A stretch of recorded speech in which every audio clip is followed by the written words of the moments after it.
گندے کپڑے قبول ہیں، لیکن دل میں بغض آل محمد کی غلاظت آ جائے قبول نہیں ہے۔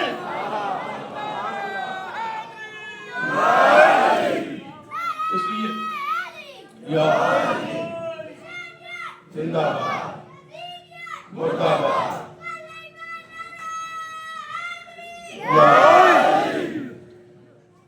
اس مختصر سی نشست کے لیے سورہ مبارکہ انفال آیت کا نمبر 64، 65 اور 66 تین آیات مجیدہ کی انشاءاللہ تلاوت کر کے ان کا آپ کو یہ سمجھانا ہے کہ کربلا ہے کیا ہے۔ امام حسین آج چہلہ منانے آئے ہو نا، وہ تحریک جو 28 رجب کو شروع ہوئی تھی، اس کے ایک مرحلے کی تکمیل کا نام کربلا تھا اور اس کے نتیجے کا نام چہلم ہے۔ چہلم پتہ سمجھ آ گیا، میں نے پہلا جملہ کہا ہے۔ وہ تحریک جہاں پہ لوگوں کو پتہ نہیں تھا حق کس کے ساتھ ہے، لوگ یزید کو امیر المومنین مان کے اس کی بیعت کر چکے تھے۔ اس جو یزید کو امیر المومنین مان کے جو یزید کی بیعت کر چکے تھے نا، ان میں سے یزیدیت کی خباثت کو نکال کے حسینیت کی محبت کا پرچم لگانے کا نام چہلم امام حسین ہے۔ چہلم سمجھ آ رہا ہے آپ کو؟ چہلم وہ تحریک جس کو امام حسین علیہ السلام نے یہ کہہ کر شروع کیا تھا، میں نے اور آپ نے نہیں، فرزند رسول امام حسین علیہ السلام نے یہ کہہ کر شروع کیا تھا، الا ترون الحق لا یعمل بہ والباطل لا یتناہا، کیا تم دیکھ نہیں رہے کہ حق پر عمل نہیں ہو رہا اور باطل سے روکا نہیں جا رہا؟ فَلْيَرْغَبُ الْمُؤْمِنُ مِنْ لِقَاءِ رَبِّهِ، ایسے عالم میں مومن کو زندگی کی دعا نہیں کرنی چاہیے، اللہ سے ملاقات کی دعا کرنی چاہیے۔ اور میں آج 1447 ہجری کے 18 صفر ضلع مانسرہ کے مرکزی امام بارگاہ میں آپ تمام عزاداروں کی موجودگی میں جملہ کہنا چاہ رہا ہوں۔ اے امام حسین علیہ السلام، ہم نے جو تجدید عہد آپ سے روز عاشور کیا تھا، یا ابا عبداللہ انی سلم لمن سالمکم وحرب لمن حاربکم الی یوم القیامہ، اے امام حسین علیہ السلام، ہم عاشور کے دن آپ کے ساتھ یہ تجدید عہد کرتے ہیں، ہماری ہر اس شخص سے جنگ ہے جس سے مولا آپ کی جنگ ہے، ہماری ہر اس شخص سے صلح ہے جس سے مولا آپ کی صلح ہے۔ معیار جنگ بھی میں اور میرا قبیلہ نہیں ہے، معیار صلح بھی میں اور میرا قبیلہ نہیں ہے، معیار جنگ بھی نبی، معیار صلح بھی نبی اور آل نبی ہے، اور معیار جنگ بھی نبی اور آل نبی ہے۔ جو نبی اور آل نبی کا ہو، ہم مسلک نہیں دیکھتے، مذہب نہیں دیکھتے، فرقہ نہیں دیکھتے، ہم اسے سینے سے لگاتے ہیں۔ اور جو نبی اور آل نبی کا دشمن ہو، وہ کل بھی بے شمار تھا، آج بھی بے شمار ہے۔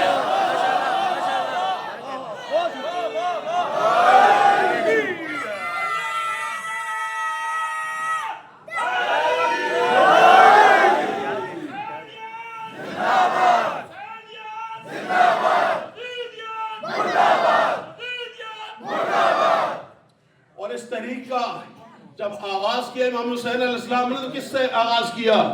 فرمایا مثلی لا یبای مثلا، مجھ جیسا یزید جیسے کی بیعت نہیں کر سکتا۔ یزید کی نہیں، یزید جیسے کی، لیکن یزید کو پہلے تعارف کروایا، پہلے امام نے تعارف کروایا یزید ہے کون ہے۔ امام حسین علیہ السلام نے پہلے اپنا تعارف کرایا، انا اہل بیت النبوہ، مجھے پہچانو میں نبوت کے اہل بیت میں سے ہوں۔ وَمَعْدَنُ الرِّسَالَہ، مجھے پہچانو میرا تعلق اس خاندان سے جہاں سے رسالتیں نکلی ہیں۔ مجھے پہچانو وَمَخْتَلَفَ الْمَلَائِكَةِ، میرا تعلق اس گھر سے ہے جہاں صبح و شام اللہ کے ملائکہ آتے ہیں۔ اور اس کے بعد فرمایا یزید کون ہے؟ رجل فاسق، یزید کون ہے؟ کہا یزید فاسق انسان ہے، شارب الخمر، شراب پینے والا انسان ہے۔ پہلا جملہ کیا کہا؟ فاسق، دوسرا شارب الخمر، تیسرا قاتل النفس المحرمہ، یزید بے گناہوں کا قاتل ہے۔ اور چوتھا جملہ معلن بالفسق، یزید وہ ہے جو سر عام فسق و فجور کی محافل کا انعقاد کرتا ہے۔ یہ چار صفات یزید کی بیان کرنے کے بعد تاکہ قیامت تک میرا عزادار جب بھی میری مجلس میں آئے اس کے سامنے جب بھی کسی شخص کے اندر یہ 4 صفات نظر آئیں اسے یقین آ جائے کہ یہی زمانے کا یزید ہے جس کے مقابلے میں حسینی کھڑا ہوں. لبیک یا حسین.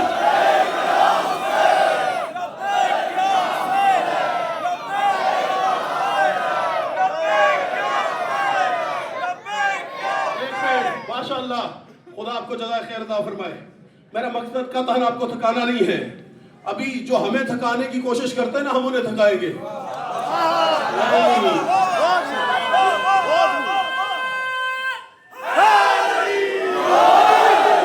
ہم نہیں تھکتے. اگر ہم تھک جاتے تو 1400 سال سے یہ سفر طے ہی نہ کر سکتے. ہم نے کیسے سفر گزارے ہیں میں ایک جملے میں بیان کرتا ہوں. ہم نے بنو امیہ کا دور دیکھا, ہم نے 100 سالہ بنو امیہ کا دور دیکھا, لیکن آج بنو امیہ ابتر ہیں اور کوثر کی نسل آج بھی موجود ہے. میں ایک جملے میں پڑھ رہا ہوں. ہم 100 سالہ بنو امیہ کا دور تھا لیکن وہ 100 سال حکومت کر کے بھی آج نام و نشان نہیں ہے. آج پوری دنیا میں ہر بازمیر ان پہ لعنت بیچتا ہے اور ہم اس وقت کٹ کر بھی بقیت السیف بن کے بھی آج پوری دنیا پہ پرچم حسینیت چھایا ہوا ہے. معلوم ہوا تمہاری تلواریں اور ہیں, حسینیت کا نظریہ اور ہے. میری جملہ سمجھیے گا, تمہاری تلواریں ہمارے بدن کاٹتی ہیں اور حسینیت کا نظریہ تمہارے نظریے کو کاٹتا ہے. پیغمبر پہ میری جان بھی قربان, صحابہ پیغمبر پہ میری جان بھی قربان. میں وار ہوں سب کچھ کہیں مل جائے جو سلمان. ابو ذر ہو حذیفہ ہو کہ مقدار میری جان, ابو ذر ہو حذیفہ ہو کہ مقدار میری جان. ہم ایسے صحابی پہ فقط رکھتے ہیں ایمان جو بغض علی میں کبھی جاگا بھی نہیں ہو اور جنگ کے میدان سے باہر.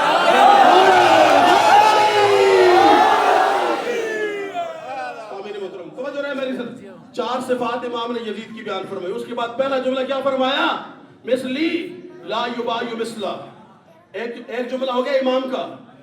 پھر امام علیہ السلام نے ایک اور جملہ, انتہائی نورانی جملہ, یہ میرا اور آپ کا جملہ نہیں, یہ کسی ذاکر خطیب مولوی کا جملہ نہیں. ذاکر خطیب مولوی کی کربلا شاید آپ انسنی کر دیں, یہ بانی کربلا کی زبان مقدس سے نکلے ہوئے وہ نورانی الفاظ ہیں جس میں امام حسین علیہ السلام نے فرمایا تھا علی الاسلام السلام. یہ جو آج بڑے بڑے اسلام کے ٹھیکیدار بنے ہوئے ہیں نا, یہ جو بڑے بڑے اسلام کے ٹھیکیدار ہیں, لیکن جب شجرہ کھنگالا جاتا ہے تو شجرے میں کہیں نہ کہیں یزید نظر آتا ہے. جب ان کی کتابوں کو کھنگالا جاتا ہے تو یزید رضی اللہ ان کے عقیدے میں نظر آتا ہے. جب ان کے دفتر کھنگالے جاتے ہیں تو کہیں نہ کہیں یزید کے متعلق دل میں نرم گوشہ نظر آتا ہے. اور اگر یزید کے متعلق نہ بھی آئے نا تو پھر بھی آ کر میڈیا پہ مجبور ہو کر کہتے ہیں یزید کا دفاع کرو تاکہ پچھلے بچ جائے. میں نے کبھی مجلس ڈر کے نہیں پڑھی, ہم اپنا عقیدہ دو کے نیزہ میں بیان کرنے والے ہیں, ڈر کے کبھی مجلس نہیں پڑھی. بات پہنچ گئی نا, میری بات پہنچ گئی. ہم نے بنو امیہ کا 100 سالہ دور گزارا, آج بنو امیہ کا نام و نشان نہیں ہے, ہم ہیں. ہم نے 450 سالہ ظلم و جبر و فستحیت بنی عباس برداشت کی. کیسے عالم تھے جہاں امام حسین علیہ السلام کے روضے پہ جانے کے لیے پہلے ٹیکس لگتا تھا, ہم ٹیکس دے کے زیارت پہ جاتے تھے. پھر جب کہا ٹیکس سے لوگ نہیں رکتے, پھر کہا ایک جسم کا اعضاء کٹوانا پڑے گا. پھر ہم نے جسم کے اعضاء کٹوائے لیکن حسین کو نہیں چھوڑا. میں اپنی تاریخ بتا رہا ہوں, ہم نے جسم کے اعضاء کٹوائے لیکن حسین کو نہیں چھوڑا. پھر کہا یہ بھی نہیں ہو سکتا, آخری مرتبہ انہوں نے تو اگلا کام کیا کیا, کہا اب اعضاء نہیں کاٹے جائیں گے, ایک بیٹا قربان کرنا پڑے گا. پھر حسین کی زیارت ہوگی. ایک ماں 7 سال زیارت پہ آئی, ہر سال ایک بیٹا قربان کیا, لیکن 8ویں سال پھر آئی. جب اس کو درندوں نے روکا کہ اس دفعہ کیا دے گی, کہا خدا کی قسم مجھے ایک مرتبہ مولا کی زیارت کرنے دے, پھر میرا گلا کاٹ لینا.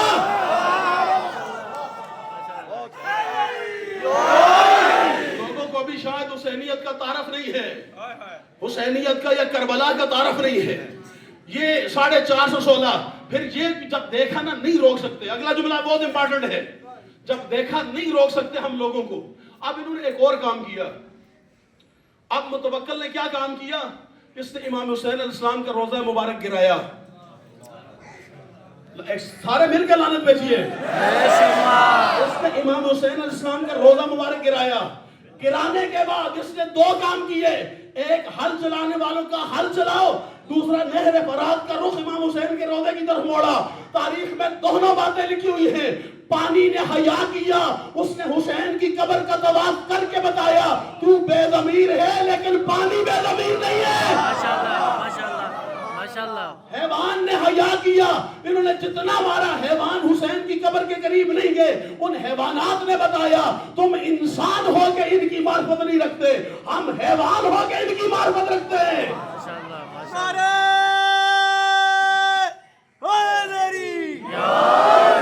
ہم اس دور سے بھی نکلے. اس کے بعد پھر منگولوں کا دور شروع ہوا, پھر مروٹو کا دور شروع ہوا. دامن وقت میں گزارش نہیں ہے, میں تفصیل سے انشاءاللہ پھر کبھی موقع ملا بیان کروں گا. اس کے بعد پھر اگر ہندوستان میں آ جائے تو یہاں پر وہ جس کو بہت بڑا متدین کہا جاتا ہے نا, عالم اورنگزیب عالمگیر, مکتب اسلام کا سب سے بڑا فتنہ, ماشاءاللہ. عالم اسلام کا سب سے, اور اس کا فتاوی عالمگیری کے نام سے کتاب بھی چھپی ہوئی ہے. اگر کبھی کبھار لطیفے پڑھنے کا شوق ہو نا, ماشاءاللہ. جیو جیو جیو. علماء, میں نے لطیفہ کیوں کہا ہے؟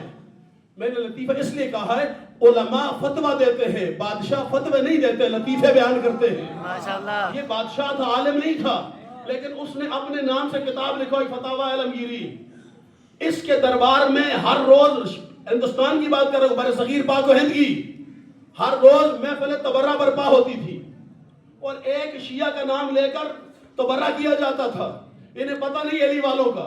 ایک دن کسی علی والے کو پکڑ کے لے آئے.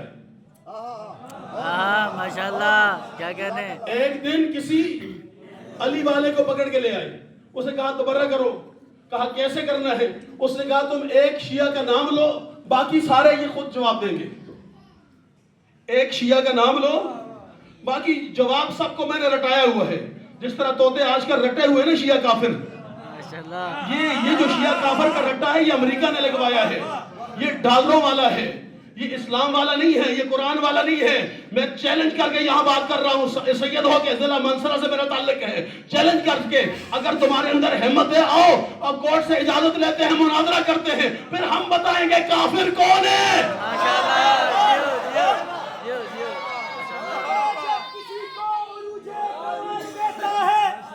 خدا جب کسی کو عروج کمال دیتا ہے تو درے بطول کی چوکٹ پہ ڈال دیتا ہے, تو درے بطول کی چوکٹ پہ ڈال دیتا ہے. جو آدمی کو پرکھنا ہو تو یا علی مدد کہہ دو, یہ وہ عمل ہے جو شجرے کھڑا.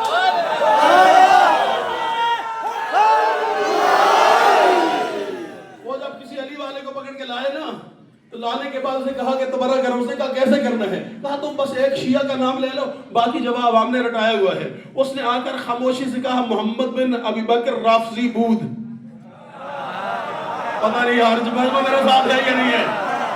آگے جواب رٹا ہوا تھا, وہ رٹا ہوا جواب جو کہنے والے تھے وہ کہہ گئے, جو کہنے والے تھے وہ کہہ گئے.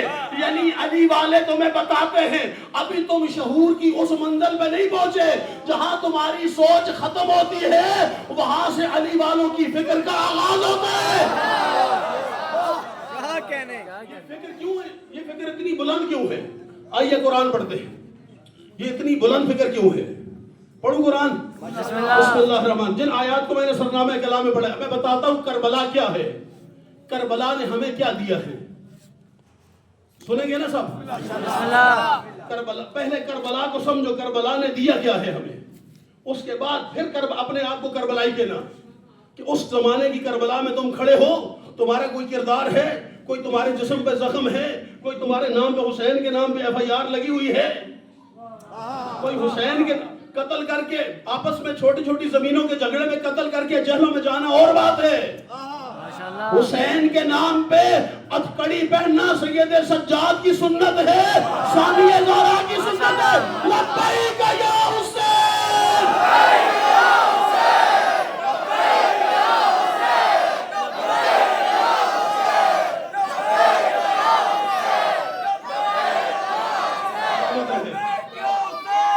سلامت رہے، خدا آپ کو جزائے خیر عطا فرمائے۔ سامعین محترم، خود سورہ مبارکہ انفال آیت نمبر 64 ارشاد خداوند عالم ہے، بسم اللہ الرحمن الرحیم، یا ایہا النبی، اے میرے نبی، حسبک اللہ، آپ کے لیے ایک اللہ کافی ہے، صرف اللہ نہیں، صرف اللہ نہیں، ایک اللہ۔ میں وہ والا خطیب نہیں ہوں کہ میں بات کروں، بات ادھر سے ڈالوں، ادھر سے نکال کے آپ گھر چلے جائیں، جب تک بات یہاں بیٹھے نہیں، میں تو وہ آگے ایک لمحہ بھی نہیں بڑھتا ہوں، میری بات جب تک یہاں محفوظ نہ ہو۔ کیا فرمایا؟ یا ایہا النبی حسبک اللہ، اے میرے محبوب آپ کے لیے ایک اللہ کافی ہے، وَمَنِ اتَّبَعَكَ مِنَ الْمُؤْمِنِينَ، اور مومنوں میں سے ایک وہ کافی ہے جس نے آپ کی کامل اتباع کی ہے۔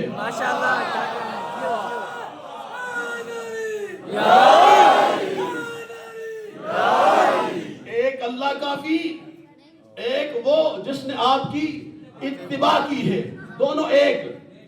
یہ سورہ ہے انفال، مدنی صورت ہے، مدنی صورتیں فروحات پہ دلالت کرتی ہے۔ میرا دل ہے یہاں پر ایک مکی صورت کی بھی آیت پڑھتے چلوں۔ مکی صورتوں میں اور مدنی صورتوں میں یہ فرق ہے، مکی صورتیں عقیدے پہ بحث کرتی ہے، مدنی صورتیں عمل پہ بحث کرتی ہے۔ ابھی جب میں آگے بڑھوں گا تو آپ کو عمل کا نظر آئے گا اور عمل کرنے والوں کا چہرہ بھی نظر آئے گا قرآن کی آیتوں کی روشنی میں۔ لیکن ذرا سمجھیے گا، یہ آیت ہے سورہ انفال کی، سورہ انفال ہے مدنی صورت۔ فرمایا میرے محبوب آپ کے لیے ایک اللہ کافی اور ایک وہ کافی ہے جس نے آپ کی کامل اتباع کی ہے۔ پھر خدا نے سورہ مبارکہ رحد کی آخری آیت میں پھر عقیدے کی بات کی، بسم اللہ الرحمن الرحیم، وَيَقُولُ الَّذِينَ كَفَرُوا لَسْتَ مُرْسَلًا قُلْ كَفَى بِاللَّهِ شَهِيدًا بَيْنِي وَبَيْنَكُمْ وَمَنْ عِنْدَهُ عِلْمُ الْكِتَابِ۔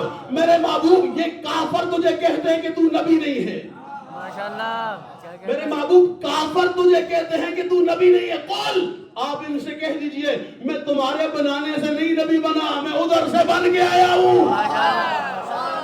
قل، آپ ان سے کہہ دیجئے کفا باللہ بینی و بینکم، میری گواہی کے لیے، نبوت کی گواہی کے لیے تمہارے اور میرے درمیان ایک اللہ کافی ہے، ومن عنده علم الکتاب، اور ایک وہ کافی ہے جس کے پاس پوری کتاب کا علم ہے۔ یعنی خدا کی قسم، میرے مولا علی سے کسی نے پوچھا تھا یا علی کوئی ایسی آیت جس میں آپ کو فخر ہو کہ یہ آیت آپ کی شان میں، کہا یہی تو وہ آیت ہے جس میں علی کو ناز ہے کہ اللہ نے اس آیت کو میری شان میں نازل فرمایا۔ کہا کیوں؟ کہا اس لیے کہ اس نے دینی تھی رسالت کی گواہی، رسالت کی گواہی کے لیے ایک اللہ گواہ بنا، ایک اللہ کے ساتھ اللہ نے اپنے ساتھ مجھ علی کو گواہ بنایا۔ کیوں بنایا؟ اس لیے کہ گواہی کی شرط تھی بنتے ہوئے دیکھے۔ ہائے ہائے بدر مجمع جملہ میرا بنظایا کر دیا مجمع نے۔ گواہی کی شرط ہے، اگر کوئی آپ عدالت میں چلے جائیں، کوئی گواہ جج پوچھے گواہی دینے کے لیے کہ ہاں جج کیا دیکھا ہے تو نے واقعہ؟ وہ کیا دیکھا تو نہیں، میں نے فلاں سے سنا تھا۔ جج کیا کہے گا؟ نکل جاؤ ادھر، یہاں سنے ہوئے کی گواہی نہیں چلتی، دیکھے ہوئے کی چلتی ہے۔ بھائی جب دنیا کی عدالت میں بن دیکھے گواہی قبول نہیں ہوتی تو اللہ کہہ رہا ہے ایک رسالت کی گواہی کے لیے میں اللہ کافی ہوں، ایک وہ جس کے پاس پوری کتاب کا علم ہے۔ علی فرماتے ہیں اللہ نے یہاں پر بیان کر دیا قیامت تک کے لیے، جب رسول کے سر پہ رسالت کا تاج سج رہا تھا، امامت دیکھ رہی تھی، اور جب علی کے سر پہ ولایت کا تاج سج رہا تھا، رسالت دیکھ رہی تھی۔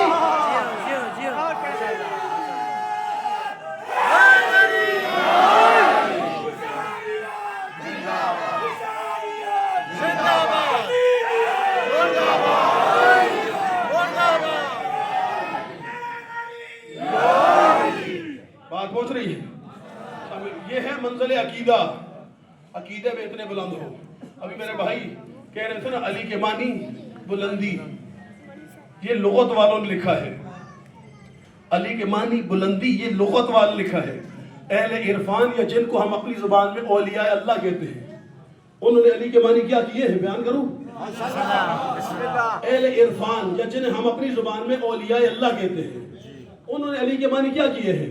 وہ اہل عرفان فرماتے ہیں جو تمام بلندیوں کو بلندی عطا کرے اسے علی کہتے ہیں. ماشاءاللہ ماشاءاللہ ماشاءاللہ. جو تمام بلندیوں کو بلندی عطا کرے. سامعین محترم، اسی لیے تو نبی سب سے بلند ہے، اسلین کا نانا سب سے بلند ہے، اور اسلین کے نانا کے بعد، زہرا کے بابے کے بعد اگر اس کائنات میں کسی کو خدا نے بلندیاں عطا کی ہے، کسی کو مقام عطا کیا ہے، تو وہ علی ابن ابی طالب ہے. کیوں؟ اس لیے کہ رسالت کے گواہ ہے. کس کے گواہ ہے؟ رسالت کے گواہ. لیکن جو میں پڑھنا چاہ رہا ہوں وہ یہ نہیں ہے. یہ فضائل کا بہت لمبا چیپٹر ہے، انشاءاللہ پھر کبھی. میں جو جملہ کہنا چاہ رہا ہوں، جو سورہ مبارکہ انفال کی آیات پڑھی ہے، ذرا جا کر گھروں میں تفسیریں کھولیں گے. تمام شیعہ سنی سب کو دعوت دے رہا ہوں. جب تفسیریں کھولیں گے تو آپ کو نظر آئے گا جنگ بدر پر جب رسول خدا کو اللہ نے حکم دیا نا جاؤ جہاد کے لیے، اسلام کی پہلی جنگ کا نام ہے جنگ بدر. بدر سے پہلے مسلمانوں کے حالات کیا ہیں؟ ذرا سورہ انفال کو پڑھیے گا. رسول خدا کہہ رہے ہیں چلو، کوئی نہ کوئی بات ہو رہی ہے آگے سے. اب اتنی باتیں ہوئی کہ اللہ کو اپنے محبوب کو تسلی دینا پڑی. محبوب تو جہاد کے لیے جا، ایک تو اور ایک علی کافی ہے ان کافروں کے لیے. ماشاءاللہ ماشاءاللہ. اگر یا ایھا النبی حسبک اللہ ومن اتبعک المؤمنین، اگر آپ نے حوالہ دیکھنا ہو کسی اہل سنت کی تفسیر میں، تفسیر در منصور امام جلال الدین سیوطی کی سورہ مبارک کی اسی آیت کی تفسیر میں انہوں نے 6 حدیثیں لکھی ہیں جو صحابہ کرام رضوان اللہ علیہم اجمعین سے مروی ہے کہ اس جو ہے ومن اتبعک سے مراد علی ابن ابی طالب ہے. تو پھر مجھے کہنے دیجئے گا، جب منزل عقیدہ میں بھی اللہ رسول کے لیے کافی نہیں، منزل عمل میں بھی اللہ رسول کے لیے کافی نہیں، منزل عقیدہ میں رسالت کی گواہی کے لیے بھی اللہ کے ساتھ علی ضروری ہے. ذرا جملہ سمجھے گا، منزل عقیدہ میں رسالت کی گواہی کے لیے اللہ کے ساتھ علی ضروری، منزل عمل میں میدان جہاد میں جنگ لڑنے کے لیے بھی اللہ کہہ رہے نبی کسی کی ضرورت نہیں، بس ایک علی کافی ہے تیرے لیے. تو سامعین محترم، علی اگر علی کے بغیر نبی کا گزارا نہیں ہے تو نبی کی امت کا علی کے بغیر کیسے گزارا ہوگا؟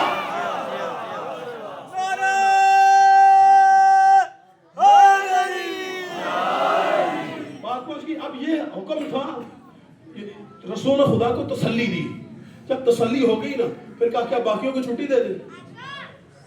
اے تو سارے بیٹھے تو گھر بھیج دیجیے، باقیوں کی چھٹی. کہا نہیں. اگلی آیت 65 نمبر، یا ایھا النبی، اے میرے نبی، حرض المؤمنین علی القتال، مومنوں کو جہاد کی دعوت دو. اس کو مومنوں کو. اس کا مطلب ہے جہاد کا بے ایمانوں کے ساتھ تعلق نہیں ہوتا. ماشاءاللہ. نہیں، میں فرق بتاتا ہوں. مومن جب جہاد کرتا ہے تو مومن کافر سے جہاد کرتا ہے، اور جب بے ایمان جہاد کرتا ہے تو وہ مسلمان کا گلا کاٹتا ہوا نظر آتا ہے. بس تاریخ میں جہاں کر دیکھ لو، کل بھی اور آج بھی. ذرا جاگے کا جملہ کہہ رہا ہوں، اگر تاریخ میں پہچاننا چاہو مومن کون ہے اور کافر کون ہے، وہ کل کا ہو یا آج کا، شیعہ اور سنی کی بات ہی نہیں ہے. اگر مومن پہچاننا چاہو، حزب اللہ کی صورت میں تمہیں شیعہ نظر آئیں گے، حماس کی صورت میں تمہیں سنی نظر آئیں گے. دونوں جہاد کر رہے ہیں کافروں کے خلاف. جو کافروں کے خلاف کرے اسے جہاد کہتے ہیں، جو کلمہ گاؤں کے گلے کاٹے اسے جہاد نہیں فساد کہا جاتا ہے.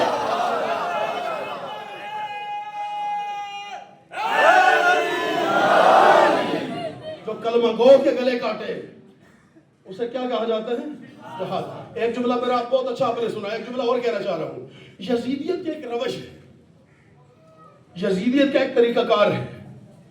یزید نے جو پیسے دے کے خریدا جا سکتا تھا اسے پیسے دے کے خریدا، جو عہدے اور مقام کے لالچ میں جو خریدا جا سکتا اسے عہدہ اور مقام دے دیا. جو نہیں خریدا جا سکتا تھا نا اسے کہا قتل کریں گے، ڈرائیں گے، یا ہماری بات مان لو یا قتل ہونے کے لیے تیار ہو جاؤ. کس نے کہا؟ یا ہماری بات مانو ہماری بیعت کر لو یا پھر قتل ہونے کے لیے. یہ کس کا نظریہ ہے؟ یعنی جب دلیل نہ پیش کر سکے تو پھر عقیدہ مسلط کرتے ہیں. بہت بڑا میں نے جملہ کہا ہے. جب دلیل نہ پیش کر سکے تو پھر یزیدیت کیا کرتی ہے؟ پھر عقیدہ مسلط کرتی ہے. اس کے مقابلے میں حسینیت کیا کرتی ہے؟ یزیدیت کے اس مسلط کردہ عقیدے کے خلاف قیام کر کے ایک لا کہہ کر توحید کی بھی حفاظت کرتی ہے, رسالت کی بھی اور اسلام کی بھی حفاظت کرتی ہے. اگر اسلام میں ایک حسین کی لا نہ ہوتی آج سارا زمانہ یزید ہوتا.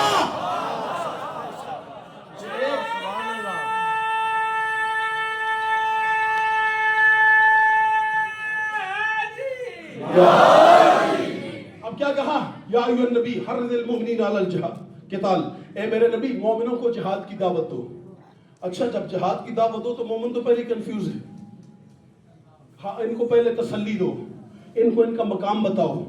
جو علی کی ولایت ذہن میں رکھتے ہو, اپنے دل میں علی کی ولایت کا نور رکھتے ہو. آپ کے لیے پڑھ رہا ہوں آیت, کیونکہ ایمان ہوتا ہی وہاں ہے جہاں اہل بیت کی ولایت کا نور ہو. جہاں اہل بیت کی ولایت کا نور ہو وہاں ایمان نہیں ہوتا, وہاں اسلام ہوتا ہے. سامعین محترم, اب خدا نے کیا کہا؟ وَإِن يَكُم مِّنكُم, خدا کا اسلوب دیکھیے. وَإِن يَكُم مِّنكُم 20 صابرون يغلبوا 100. میرے محبوب ان کو بتاؤ مومنوں کو, اگر تم میں سے 20 بندے صابر ہوں گے. کتنے بندے؟ 20 صابرون. اگر 20 بندے صبر کرنے والے ہوں گے, یغلبوا 100, تم 200 پر غالب آؤ گے. کتنوں پر غالب آؤ گے؟ 20 بندے کتنوں پر غالب آؤ گے؟ وَإِن يَكُم 100 يَغْلِبُوا أَلْفًا مِّنَ الَّذِينَ كَفَرُوا. اگر تم 100 بندے صابر ہوگے تم 1000 پر غالب آؤ گے. 100 صابر 1000 پر, 20 صابر 200 پر غالب, 100 صابر. صابر کس کو کہتے ہیں؟ نہیں, یہی صبر, یہی تو مشکل ہے سب سے بڑی نا. صبر کا معنی 2 ہے, ایک کلچرل معنی ہے اور ایک الہی معنی, ایک قرآنی معنی, ایک کربلائی معنی, ایک ہمارے معاشرے کا کلچرل معنی. ہمارے معاشرے کا جو کلچرل معنی ہے نا, جب انسان کچھ نہ کرے نا بے بس ہو جائے, کہتے ہیں بس کمرے میں گھس جاؤ, اس کا نام صبر ہے. یہ ہمارا کلچر. مثلا ابھی ہم یہاں سے باہر جا سکتے ہیں لیکن ہم کہیں گے نہیں جائیں گے کیونکہ FIR ہو جائے گی, لڑائی ہو جائے گی, بندے گرفتار ہو جائیں گے. بس صبر ہی کر لیتے ہیں. یہ کلچرل معنی ہے. یہ کون سا معنی ہے؟ کربلائی معنی کیا ہے؟ خون کے آخری قطرے تک یزیدیت کے مقابلے میں ڈٹ جاؤ. کربلائی معنی کیا ہے؟ امام حسین علیہ السلام نے اپنے گھر لٹایا یا نہیں؟ بچے قربان کیے یا نہیں؟ سب کچھ کیا, بیعت کر لی, اپنی جان قربان کی, بیعت کی, اپنے اہل و عیال کو اسیر کروایا, بیعت کی, گھر لوٹے, بیعت کی, کربلا سے لے کر شام تک سیدھے سجاد گئے, بیعت کی, 1 سال زندان میں رہے, بیعت کی. کیا اس کم تکلیفیں تھیں؟ کم تکلیفیں تھیں؟ اگر تکلیفیں زیادہ تھیں اس کے باوجود بھی بیعت نہیں کی تو کیا وہ صابر نہیں ہے؟ وہ صابر نہیں, وہ امام الصابرین ہے. تو جب وہ امام الصابرین ہے تو صبر کا معنی یزیدوں سے نہیں پوچھنا, جب بھی پوچھنا ہے حسین یا حسین والوں سے پوچھنا ہے, جب بھی پوچھنا ہے کربلا سے پوچھنا ہے. خدا کی قسم اس زمانے کے یزیدوں کو اس بات کا پتہ ہی نہیں ہے کہ حسینی کبھی بھی افراد کی قوت کے اوپر نہیں لڑتا. اور یزید کے ساتھ کم از کم جو کربلا میں تعداد تھی وہ 30,000 تھی. کتنی؟ کم از کم جو شیعہ سنی صاحب نے لکھی سب سے کم تعداد وہ 30,000, جس کے اوپر شیعہ سنی کا اتفاق ہے وہ 80,000. اور کتابوں میں 9 لاکھ تک بھی لکھی ہوئی ہے, کتابوں میں لکھی ہوئی ہے, لیکن جس پہ اتفاق ہے وہ 80,000, جو کم از کم جن نے سب سے کم تعداد مانی ہے. ابھی آپ گوگل پہ لکھیں کہ کربلا میں کون سا یزید کا کمانڈر کتنے سپاہی ساتھ لے کر آیا تھا, گوگل آپ کو پورا گوگل میپ بنا کے دے گا کہ فلاں اتنے سپاہی لے کر آیا تھا, فلاں اتنے, کم از کم 30,000. بات پہنچ گئی؟ اچھا یہ 30,000 کے مقابلے میں کتنے تھے؟ 72. ان 72 نے سر جھکا کے کہا تھا ٹھیک ہے جو تم کہتے ہو ہم صبر کر لیں. نہیں کیا کیا؟ کٹوا دیا سر کٹایا ہے، جھکایا نہیں. ماشاءاللہ سر کٹایا ہے، جھکایا. معلوم ہوا کربلا سر کٹانا سکھاتی ہے، جھکانا نہیں. شاید ان زمانے کے یزیدوں کا ہم سے واسطہ ابھی نہیں پڑا. میں اپنے بزرگوں کا پابند ہوں. ہمارا جو بزرگان ہیں جن نے پورا سال یہاں اس پورے امام برگاہ کے عزاداری کے دیگر معاملات سارے دیکھنے میں ان کا پابند ہوں. یہ جس طرح ہماری رہنمائی کرتے ہیں یہ پورے حالات کو، واقعات کو، ساری چیزوں کو نظر میں رکھتے ہیں. لیکن کم از کم اتنا تو میں کہہ سکتا ہوں ماشاءاللہ کہ جنہوں نے آپ کو اتنا تھکایا ہے. پہلے یہ کہتے تھے آپ پتہ نہیں کرتے. کیا کہتے تھے؟ آپ بس آپ عاشور کے دن آتے ہیں، شور شرابہ کرتے ہیں، چلے جاتے ہیں. اس دفعہ میں ایک لمحے کا شاہد ہوں. 11 محرم سے لے کر گزشتہ رات تک کوئی دن ایسا نہیں جس دن انتظامیہ کے دروازہ نہ کھٹکھٹایا ہو. کوئی دن ایسا نہیں جب کوئی نہ کوئی میٹنگ کسی نہ کسی انتظامی افسر کے ساتھ ہماری نہ ہوئی ہو. ہم انہیں کنوینس کرنے کی کوشش کرتے رہے یہ حسینیت کا قافلہ ہے، یہ نفرتیں پھیلانے والوں کا نہیں، نفرتیں مٹانے والوں کا قافلہ ہے. یہ فتنہ پروروں کا نہیں، فتنوں کو اپنے پاؤں کے نیچے روندنے والوں کا قافلہ ہے. یہ پاکستان مخالفوں کا نہیں، محب وطن پاکستانیوں کا قافلہ ہے. یہ آئین شکنوں کا نہیں، آئین کے محافظ لوگوں کا قافلہ ہے. آئین کے تحت اپنا حق مانگنا آئین شکنی نہیں ہوتی، حق نہ دینا آئین شکنی ہوتی ہے. حق نہ دینا آئین شکنی ہوتی ہے. کیا پاکستان کا میں شہری نہیں؟ میں پاکستان کا ٹیکس پیئر نہیں؟ میں پاکستان کا سب سے زیادہ قانون پسند نہیں؟ کیا پاکستان کے اوپر سب سے زیادہ میرا خرچہ نہیں ہوا؟ قائد اعظم محمد علی جناح شیعہ نہیں تھا، راجہ صاحب محمود آباد شیعہ نہیں تھا. ارے تمہارے پاس تو تنخواہ دینے کے لیے پیسے نہیں تھے، پاکستان بنانے کے بعد ہم نے دی. اس پاکستان کے اس پودے کو جوان ہم نے کیا، اور پھر جب بھی مشکل آئی اس کی جڑوں میں خون ہم نے ڈالا. ہم نے 25,000 انٹلیکچوئل پچھلے 30 سالوں میں قربان کیے. اس کے باوجود بھی یہ ہماری شرافت ہے، ہم نے اسلحہ نہیں اٹھایا. ہم نے اسلحہ، ہم نے کوئی ایسا کام نہیں کیا.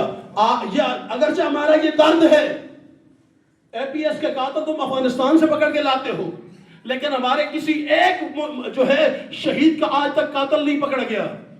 اور جس کا قاتل نامعلوم ہو پھر اس کا قاتل ریاست ہوتی ہے. نہیں، یہ بات کہتے ہوئے مجھے قطعاً شرم نہیں آتی. جس قوم کا قاتل نامعلوم ہو جائے پھر قاتل ریاست ہوا کرتی ہے. اگر ہمارے تم اپنے قاتل، اپنے بچے تمہارے مرے تو قاتل افغانستان سے پکڑ کے لے آتے ہو. اگر ایک امریکہ کے بندے کو افغانستان کو کوئی بندہ قتل کرے تم اس کو افغانستان سے پکڑ کے امریکہ کے حوالے کرتے ہو اور پوری دنیا میں بتاتے ہو ہم جیسی بہتر انٹیلیجنس.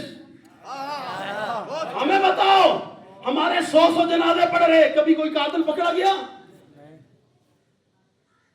ہمارے جتنے تم نے حقوق ضبط کیے، ہمارا عاشورہ کا جلوس لائسنسی جلوس ہے، تم نے پچھلے 31-32 سال ہو گئے تم نے نکلنے دیا.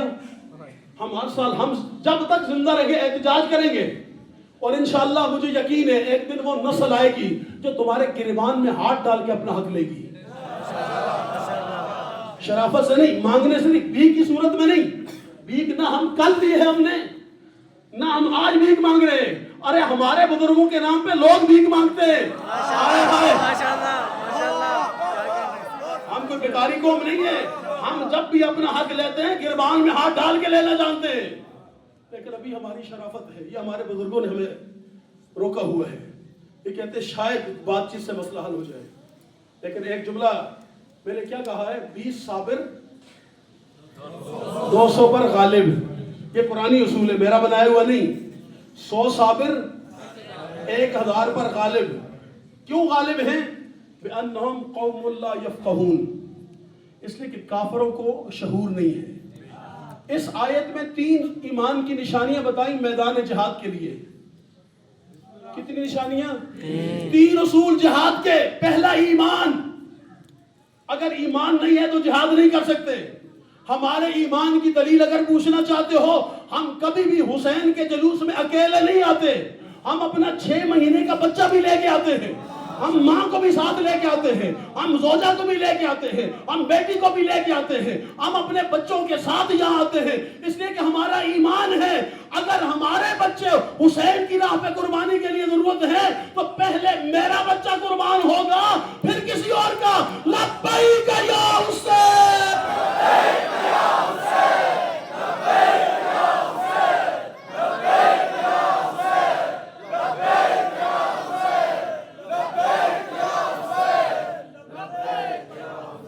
بات پہنچ رہی ہے سامعین محترم. یہ پہلی چیز کیا ہے میدان جہاد میں؟ ایمان. دوسری صبر, استقامت, ڈٹ جانا. ابھی پتہ چل جائے گا وہ جو ہمیں تھکانے کے لیے باہر کھڑے ہیں وہ تھکیں گے یا آپ؟ ماشاءاللہ ماشاءاللہ.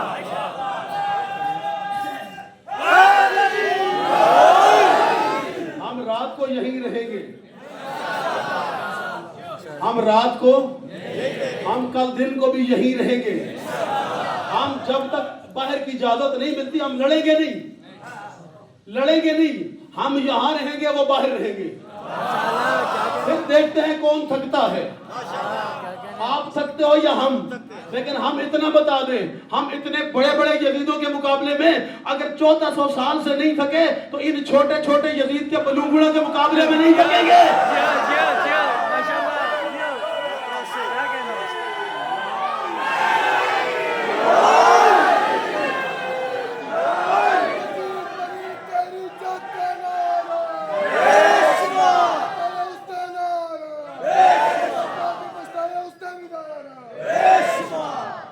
پہنچ رہی ہے.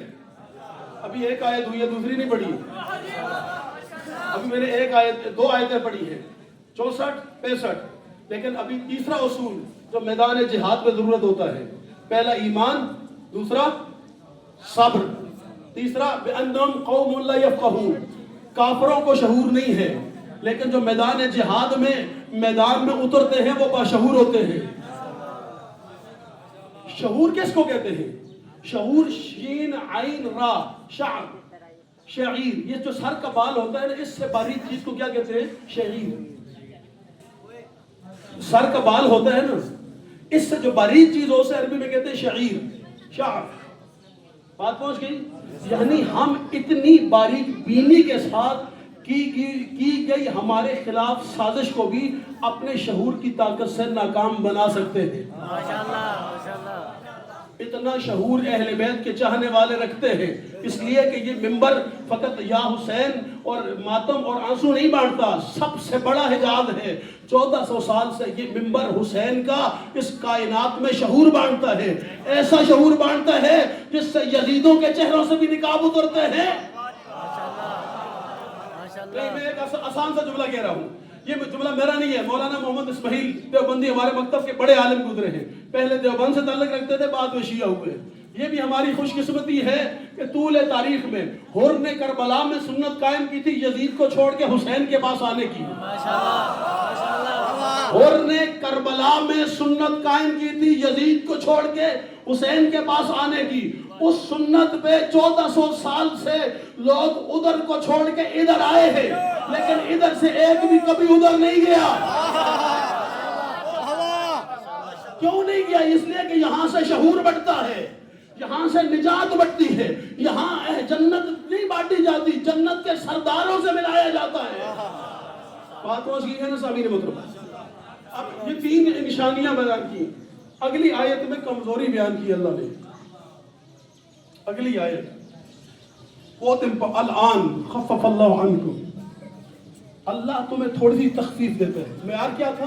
ایک کے مقابلے میں 10, ایک مومن کے مقابلے میں 10 کافر. یہ معیار تھا نا پہلی آیت میں. 3 چیزیں ہوں, ایمان, صبر, شعور.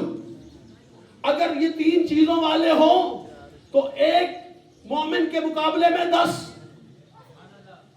لیکن اگر جہاں ایمان میں, صبر میں اور شعور میں تھوڑی سی کمی آ جائے, پھر آگے اللہ وضاحت کرتا ہے یہ بدر والوں کی, ہماری نہیں ہے.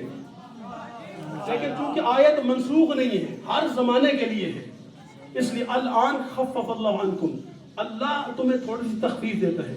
وعلم ان فیکم ضعفا، اس لیے کہ اللہ جانتا ہے کہ تمہارے اندر کمزوری ہے.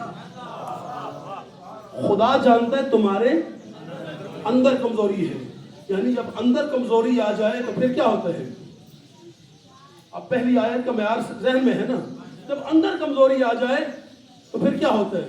وَإِن يَكُن مِّئَةٌ صَابِرَةٌ، اگر تم 100 صابر ہو گئے، يَغْلِبُوا مِئَةً، تم 200 پر غالب آؤ گے. کتنا معیار کم ہوا ہے؟ ایمان، صبر، شہود. اگر تین چیزوں میں کمی آ جائے اور اندر کمزوری آ جائے تو معیار کتنا کم ہوتا ہے؟ پہلے 1 کے مقابلے میں 10 تھے، اب 1 کے مقابلے میں 2. کتنا معیار اندر کمزوری آ جائے. اس لیے یہاں جتنے مجھے بیٹھے ہوئے نظر آ رہے ہیں، کسی کے اندر کوئی ایسی کمزوری ہے کوئی چھوڑ کے جائے گا؟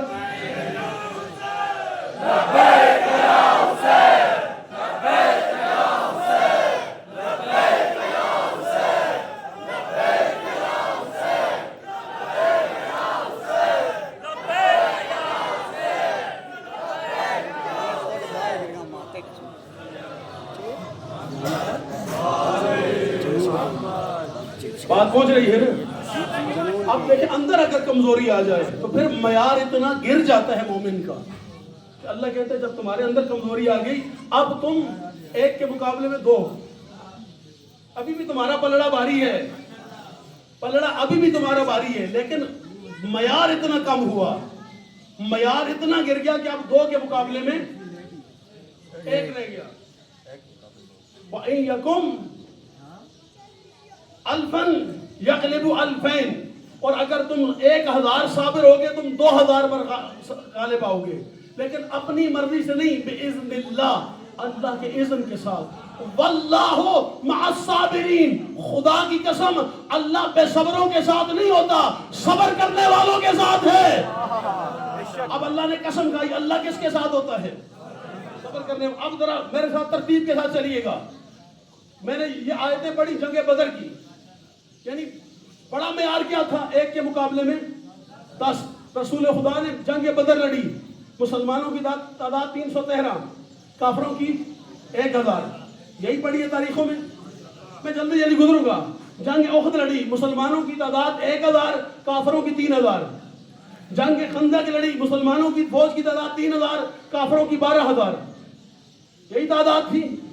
سامعین محترم، یعنی اس کا مطلب ہے رسول خدا نے جتنی جنگیں لڑی اسی معیار کے اندر رہتے ہوئے لڑی. رسول خدا نے جتنی جنگیں لڑی یہ جو قرآنی معیار تھا اسی کے مطابق لڑی. اب ذرا اگلی بات سنیے گا. مولا علی علیہ السلام نے بعد از رسول جمل لڑی، صفین لڑی، نیروان لڑی ہے یا نہیں؟ جمل میں علی نے بھی اسی معیار کو برقرار رکھا، صفین میں مولا علی نے بھی اسی معیار کو برقرار رکھا، نیروان میں مولا علی نے بھی اسی معیار کو برقرار رکھا.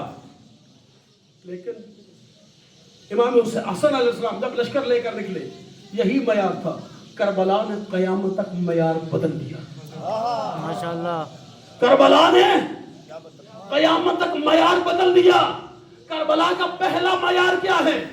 اگر میں کم از کم یزید کی تعداد مانوں تو 30,000، مقابلے میں 72، اور یہ 72 ایک جیسے جنگجو نہیں، ان 72 میں ایک 100 سال کا بوڑھا بھی ہے اور 6 مہینے کا بچہ بھی ہے. کربلا کا معیار پہچان، ایک 100 سال کا بوڑھا، ایک 6 مہینے کا بچہ.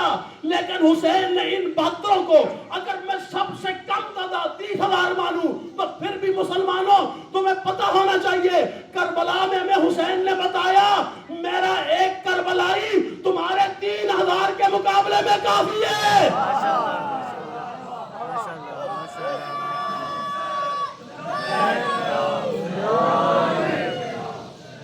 میرا ایک کربلائی تمہارے ایک کربلائی کتنوں کے مقابلے میں؟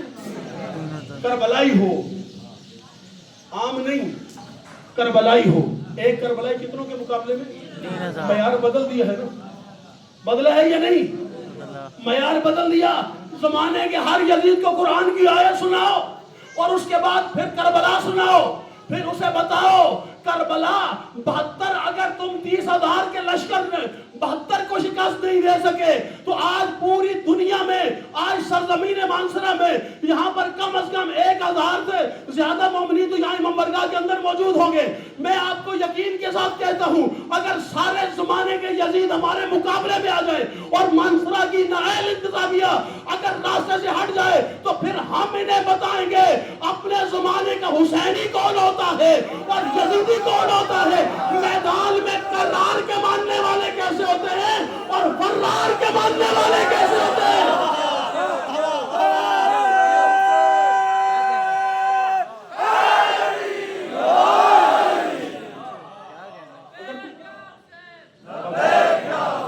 اگر تم نائل ہو نالائق ہو تم کسی کو حق اس کا جو آئینی اور قانونی حق ہے تم نہیں دے سکتے درمیان سے ہٹ جاؤ. ہم نمٹنا جانتے ہیں یزیدوں سے لیکن ہمیں یہ بھی پتا ہے یہ جو پریس کانفرنسیں ہوتی ہیں یہ جو کرنے والے ہیں وہ سارے چابی والے ہیں. ماشاءاللہ یہ چابی بھی تم ہی بھرتے ہو.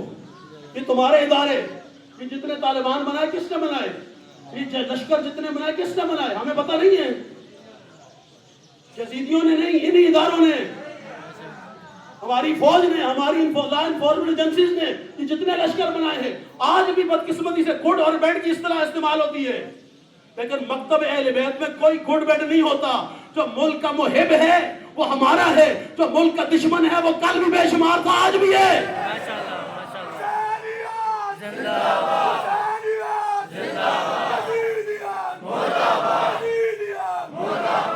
اس لیے کہ میرے نبی اور میرے امام نے کہا حب وطن من الایمان وطن کی محبت ایمان کی نشانی ہوتی ہے. جو وطن کے خلاف اسلحہ اٹھاتا ہے وہ کیسا محب ہے. ہمیں پتہ ہمیں ہر چیز کا پتہ ہے. تم جہاں جہاں سے ڈکٹیشن لیتے وہ بھی پتہ ہے جہاں جہاں تمہاری پالیسیاں بنتی ہیں وہ بھی پتہ ہے ہمیں لیکن ہمارے منہ بند رہے تو اچھا ہے. ہم یہ کہتے ہیں ہمارے ملک چلتا رہے ہمارا اس پہ خون لگا ہوا ہے ہم نے اپنے خون سے اس ملک کی آبیاری کی ہے لیکن ایسا نہیں ہو سکتا کہ ہمارا حق چھین لو. میں اسی بات کے ساتھ اپنی بات کا اختتام کرتا ہوں. ہمارے امام نے ایک جملہ پوری مدینہ سے لے کر کربلا تک جتنا سفر کیا نا اس پورے سفر میں کہیں پر بھی امام حسین علیہ السلام نے یہ نہیں کہا کہ میں نے اپنے جد رسول خدا سے سنا. ایک مقام ہے ایک بات ایک حدیث امام حسین علیہ السلام نے اپنے نانا رسول خدا سے نقل کی. کب کی؟ جب لشکر ہر سے خطاب کیا کہ انی رسول اللہ صلی اللہ علیہ وآلہ وسلم یہ جو بات اے ہر تیرے لشکر سے کر رہا ہوں یہ میری نہیں ہے میں نے اپنے جد رسول خدا سے سنی ہے. کس سے سنی ہے؟ رسول خدا سے سنی ہے. کیا بات کی؟ فرمایا من رای سلطانا جائرا تم جب بھی ایسے ظالم و جابر حکمران کو دیکھو. کس کو؟ حکمران کو. ظالم اور جابر بولے ذرا پیچھے والے بھی. من رایا سلطانا جائرا تم جب بھی کسی ایسے ظالم اور جابر حکمران کو دیکھو کیسے مستحلا لحرم اللہ جن چیزوں کو اللہ نے حرام قرار دیا ہے انہیں حلال قرار دے رہا ہو. پہلی صفت ہے تمام عالم اسلام کے علماء سے پوچھو مجرے کرنا جائز ہے یا حرام ہے. میں پورے ذمہ دار جملہ کہہ رہا ہوں مجرا جائز ہے یا حرام. تمام عالم اسلام کے علماء سے اگر سارے عالم اسلام کے علماء کہیں مجرا کرنا حرام ہے تو پھر یہ جشن آزادی کے نام پر روڈوں پہ مجرے تو جائز ہو اور حسین کے ذکر پہ پابندی. ماشاءاللہ ماشاءاللہ ماشاءاللہ. پہلی صفت مستحلا لحرم اللہ اللہ کے حلال کردہ چیزوں کو حرام اور حرام چیزوں کو حلال کرتا ہو. دوسری ناقصا لعہد اللہ جو اللہ کے ساتھ عہد و پیمان باندھا ہے اس کو توڑتا ہو. تیسری مخالفا لسنت رسول اللہ رسول خدا کی سنتوں کے مخالفت کرتا ہو. چوتھی فَلْيَعْمَلُوا عباد اللہ بالاسم والعدوان اور اللہ کے نیک بندوں کو گناہ اور نافرمانی کی طرف لے کے جاتا ہو. 4 صفات ہو گئی. اس کے بعد امام نے فرمایا میں نے رسول خدا سنا فَلَمْ يُغَيِّرْ بِقَوْلٍ وَلَا فِعْلٍ ایسے عالم میں جو یہ 4 صفات اپنے زمانے کے حکمران کے اندر دیکھے پھر اس کے قول اور فعل میں کوئی تغیر نہ آئے کوئی اس کے اندر انقلاب نہ اٹھے کوئی ایسے حکمرانوں کے خلاف تحریک نہ اٹھے ایسے ظلم کے خلاف کھڑا نہ ہو پھر کیا فرمایا امام نے؟ میں نے نہیں، امام فرماتے میں نے رسول خدا سنا، حقاً علی اللہ یدخلہ مدخلا، پھر اللہ کا حق بنتا ہے اس چپ رہنے والے شخص کو بھی اللہ اسی ظالم کے ساتھ داخل کر دے۔ ماشاءاللہ بے شک۔ اب میں آپ سے آخری سوال ہے میرا، کیا ظالموں کے ساتھ رہنا چاہو گے یا مظلوموں کے ساتھ؟ مظلوموں کے حق کے لیے کھڑے ہو گے، ڈٹو گے، لڑو گے؟ کوئی اسلحہ نہیں اٹھانا ہم نے، کوئی لڑائی نہیں کرنی، ہماری خاموش لڑائی ہے۔ ہم یہاں پر حسینی عزادار ہیں، ہم بیٹھ کے عزاداری کریں گے، مجلس ادا پڑھیں گے، ذکر حسین سنیں گے، یہ ہم اندر رہیں گے، یہ باہر کھڑے رہیں۔ اگر سارے تیار ہو اور ہاتھوں کو بلند، تیار ہو سارے آخری بندے تک اپنی جان مال اولاد ہر چیز کے ساتھ تیار ہو، لبیک یا حسین، لبیک یا حسین، لبیک یا حسین، لبیک یا حسین، لبیک یا حسین، لبیک یا حسین، لبیک یا حسین۔ ہاں، اگر کوئی یہاں مجمع میں بیٹھ کے شرمندہ ہو رہا ہو، سب کے سامنے نہ جا سکتا ہو، تو ہمارے پاس لائٹ بند کرنے کا آپشن بھی موجود ہے۔ کیا کہنے ماشاءاللہ، یہ آپشن ہمارے پاس موجود ہے۔ زبردستی کسی کو نہیں بٹھائیں گے، کسی کو بھی زبردستی نہیں بٹھائیں گے، جس کو خوشی سے جو بیٹھ سکتا ہے۔ اس کے بعد بھی بہت کچھ ہو بھی سکتا ہے، اس سب کے لیے ذہنی طور پہ تیار لے کر، سب کے لیے تیار ہو ذہنی طور پہ۔